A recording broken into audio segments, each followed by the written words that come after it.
Do you know that the safest way to store your crypto is under a mattress? Really? Nah, I'm just kidding. Even if you could store your crypto under a mattress, it probably wouldn't be the safest way for the same reason you wouldn't store your cash there, because the house can get robbed, it can get flooded, or it can get burned down. Hi, my name is Oleg, and in today's video we're going to be talking about the safest way to store your crypto. The crypto market has been booming for the past few years, and with it, so has the amount of crypto scams. Some involve creating new cryptocurrency and then taking investors' funds and running away with it by doing rug pulls. The others getting access to your crypto wallet and wiping them out. There are multiple ways that you can store your cryptocurrency. You can technically store it on a laptop, on a USB stick, CD, DVD.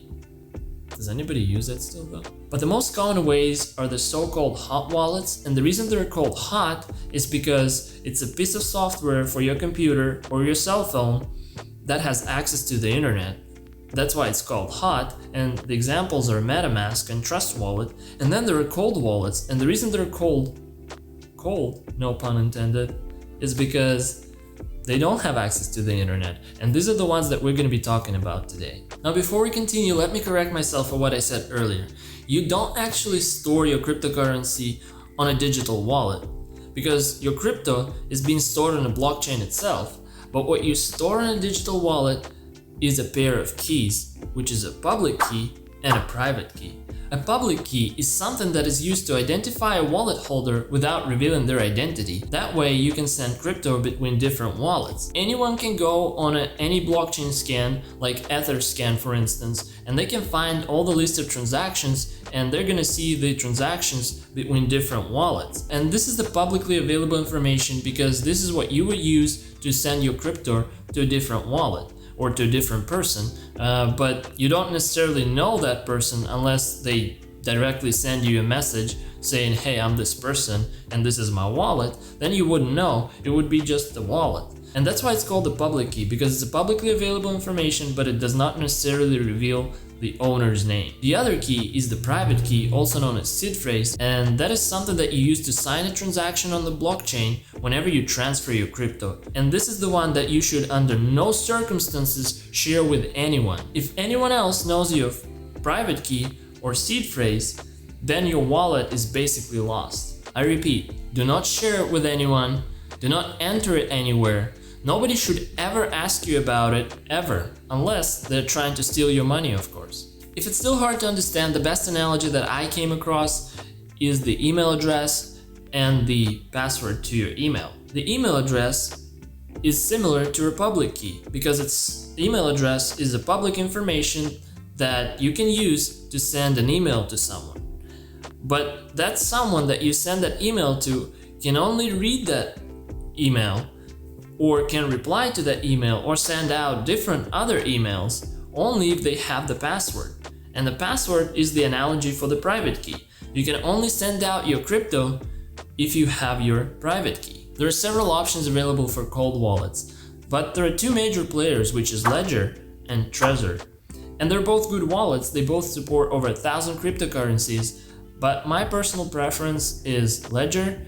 And this is due to the fact that it has smaller design, it basically looks like a USB stick, it has dual chip security, it supports mobile apps, and it has Bluetooth support. And the reason that the cold wallets, also known as hardware wallets, are much more secure is because they store your private key on the physical digital wallet directly, which means that your private key never leaves your device. When you perform any transaction that involve your funds leaving your wallet, you would have to have your hardware wallet to physically approve that transaction on your wallet by pressing the buttons, which makes it even more secure. If anyone tries to steal your funds by making an unauthorized transaction, they would have to have physical access to your wallet, know your PIN, and press the buttons to confirm the transaction. So I have my Ledger Nano X here, and let's go ahead and unbox it.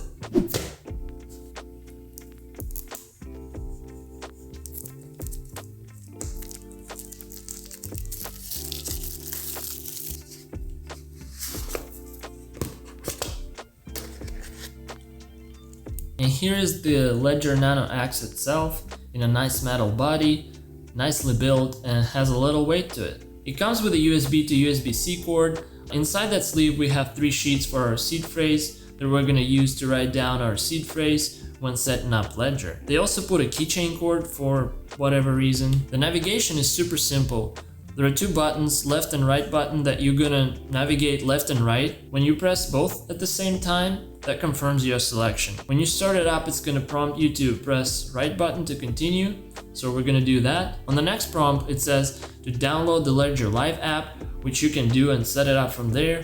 But I'm gonna skip that and press right. Then we have navigation help, and after that we have 2 options: set up as a new device and restore from recovery phrase. Since we're doing a completely new setup, we'll select set up as a new device by pressing on both buttons simultaneously. On the next screen we're going to be prompted to enter 4 to 8 digit PIN, and this is the one that we're going to enter to unlock our Ledger. I highly encourage you to use all 8 digits to set it up, so even if you lose it, it's going to be harder to hack it. So let's select the first PIN number by pressing left and right, and after we're done, we press both buttons simultaneously to confirm and go to the next one. When we're done with the PIN, we press both buttons to proceed, and on the next screen is going to ask you to confirm your PIN.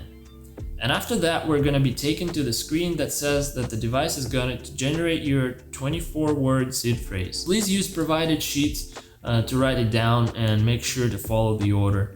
After you're done, you're going to be prompted to verify the sequence of the recovery phrase. And after you're done with that, it's going to remind you to keep your seed phrase in a secure location, so place those 3 sheets in 3 different secure locations. After that, hit confirm and you're all set.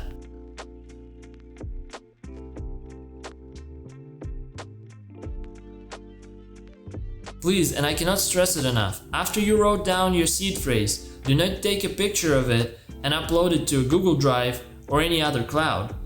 Because if anyone gets a hold of it, they can get access to your wallet from anywhere in the world, even without having access to the physical device itself. That seed phrase is even more important than your hardware wallet itself, because if your hardware wallet gets stolen, it's still protected by the PIN number, and if you set it up correctly with 8 digits, it's going to be pretty hard for someone to hack it. And if someone tries to guess it, after 3 incorrect PIN entries, the device is going to do a factory reset and wipe out your private key. After the device setup is done, we need to download Ledger Live software. There are desktop apps available for Mac, Windows and Linux, and mobile apps for Android and iOS. Please make sure to download from ledger.com directly and do not download from any third-party site. For Android and iOS, search for Ledger app in Google Store and App Store respectively. After you downloaded the Ledger Live app, install it, and when it's done, open it and click Get Started. Agree to the terms of service, accept user agreements, and hit Next. Then select your device, and on the next screen, since we already set the device up, scroll to Already Have a Recovery Phrase section and click Connect Your Nano. On the next prompt, it is telling you that if your device came with PIN or recovery phrase already, then it's not safe and you should contact Ledger support. If that's the case, then please do so. Otherwise, click Continue. Connect your Nano via USB cable and click Check My Nano to check if it's genuine. If it's not working, please make sure it's connected properly. Mine came with a bad USB cable, that's why I had to use my own, and after I did, it started working again. If the connection is successful, you'll see Allow Ledger Manager on your device prompt. Pick up your Ledger and confirm there by pressing the buttons. After it gets confirmed, click Continue and you're now inside Ledger Live. Now we need to add at least one account, so we're going to click Add Account, and the first thing we're going to do is choose the cryptocurrency. The way Ledger works is that you have to install different apps for different blockchains so you can store any crypto on any blockchain. Let's install the Bitcoin app, so we're going to select Bitcoin, and it's going to take a couple of seconds to install. You can now see installation progress both in the Ledger Live and on the Ledger device itself. After the installation is done, you need to open the Bitcoin app on your Ledger device. After that, we're prompted to add a new account, and you can name it whatever you want. You can have the same apps under different accounts like savings or trading. I'm just going to keep it as Bitcoin 1, and I'm going to click Add Account. And when it says account added successfully, you're good to go. Now you can send and receive your Bitcoin. If you want to transfer your Bitcoin to your Ledger wallet, just click Receive, select your account, in my case it's Bitcoin 1, click continue. If your app isn't open, it will prompt you to open the app, so go ahead and do that. After that, on the next screen, make sure that the address in the Ledger Live app matches the address in the Ledger device. Use Write button to see the complete address if necessary. Click Write again and click both to approve. Go back to Ledger Live app and on the screen that says Address Shared Securely, click Done. Now you can copy that address and use it to transfer your Bitcoin from your other wallet or Coinbase, Gemini, or Binance accounts. Looks like I lied. I guess you can store your crypto under the mattress. Hope you enjoyed the video, smash the like button, subscribe if you haven't, and have a great rest of your day. Bye!